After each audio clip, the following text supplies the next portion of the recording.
Hello whisky fans, so I've just reviewed this year's release of the Laphroaig 10-year-old cask strength, and me personally, there's always one question on my mind when we get our annual release of the cask strength, and that is, how does it compare to all the previous batches?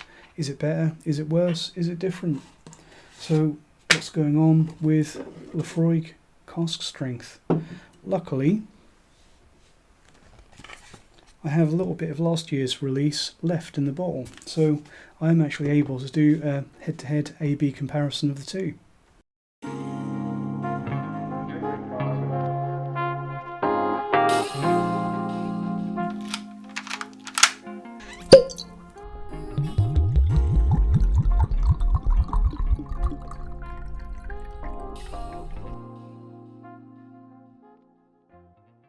Now, last year's bottling, the batch 12, the 60.1 strongest batch ever, I have obviously enjoyed it quite a bit because there's not much left. So, has the whiskey in this bottle oxidised? Is it an unfair comparison? Almost certainly has oxidised. How much has it changed? Potentially quite a bit, so this isn't entirely scientific. But I do have last year's tasting notes, so I can refer to those, and hopefully we can get a reasonably clear picture of what's happened between the last two batches. So I've got some of the batch 13 in the glass over there. Let's get some of the batch 12 in a glass, and let's see if I can accidentally mix them up in the middle and result in some hilarious consequences. How am I going to arrange this? I think this may not make much sense to you, but I'm going to have the batch 12 over here on my left, batch 13 over here on my right. That just makes infinitely more sense to me. Lower number on the left, newer number on the right. Makes sense, doesn't it? So here we go, 12 in the left hand, 13 in the right hand.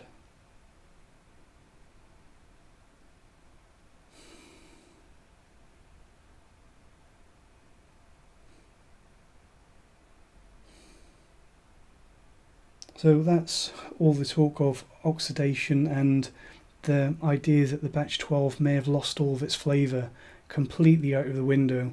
Because straight off the bat, the first thing I'm noticing, never mind any flavours and intricacies, I'm getting much more of an intense nose off the batch 12 than the 13.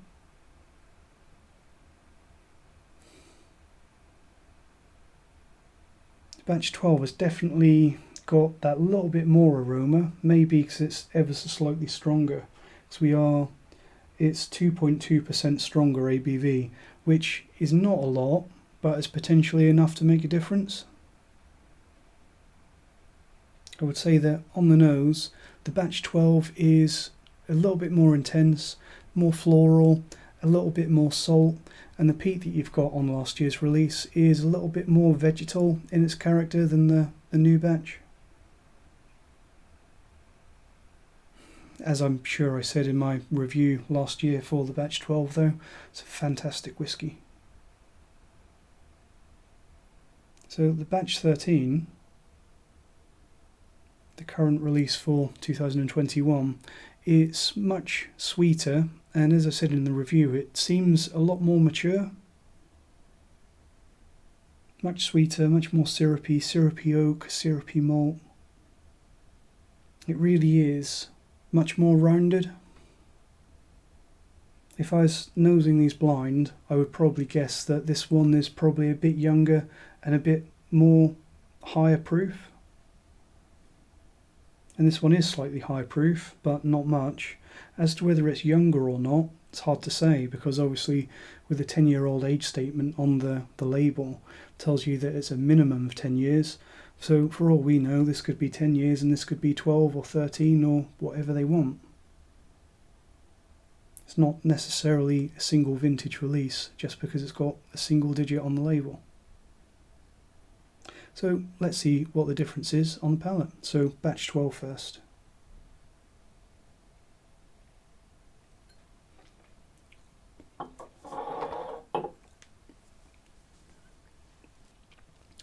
So that is every bit as good as I remember the batch 12 10-year-old. So this is the batch 13.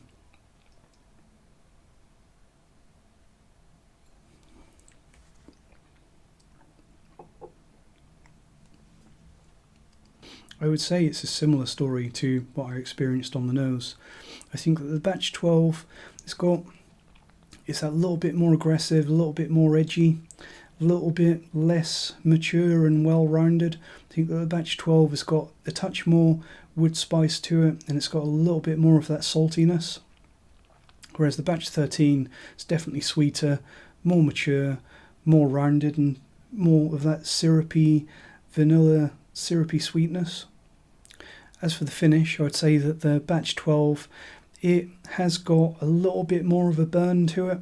I think that between these two, the batch 12 at 60.1%, I'll be more inclined to add a very small amount of water to that one, whereas the batch 13 at 57.9, fine as it is for me. Now, a lot of you will say that that's because of the ABV, but personally, I think that when you consider the flavour profiles between the two as well, I do think that this new batch does seem that bit more mature, and I think that's playing a big part in why I think it's perfectly drinkable at full strength, whereas the other batch, possibly not. So between the two, how do we sum it up?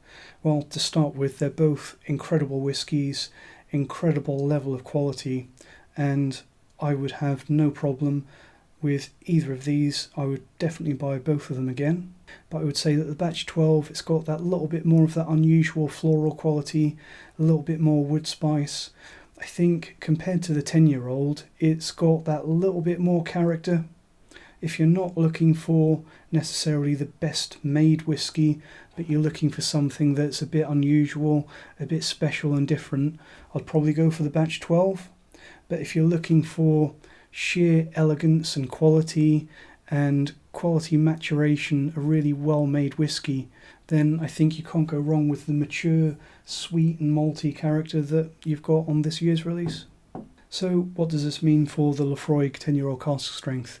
I actually think that this is a little bit of a continuing trend. I think that 10-15 years ago, I think all of Laphroaig had definitely a more dry, more bitter quality to it.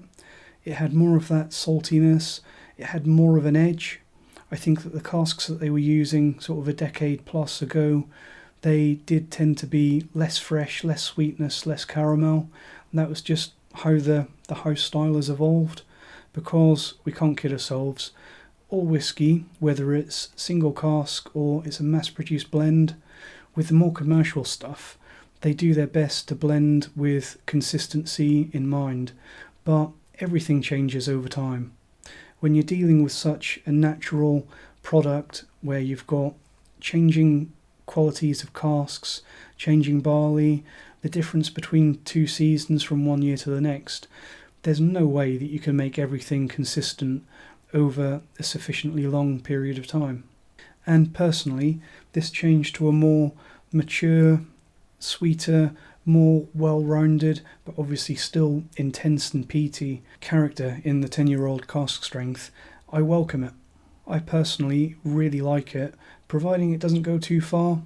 I think if they upped the age of the casks that went into this whiskey, and you were getting something that was really mature, really rounded, and you started to lose the peat and it turned into something completely different, wouldn't necessarily be up for that. Because when you get the 10-year-old on the label, it is legally a guarantee that the whiskey that goes in there is not necessarily mature, but that it's spent at least 10 years in those casks. But what it also is, when us the consumer buy this, it's an indication that what you get in the bottle, it's not excessively old, that you're buying something that still has a bit of youth and hopefully a lot of power behind it. But me personally, this batch 13, I really like it. I actually think it's probably one of the best ones yet. So I'd love to hear everyone else's thoughts on this. Until then, thank you for watching and cheers.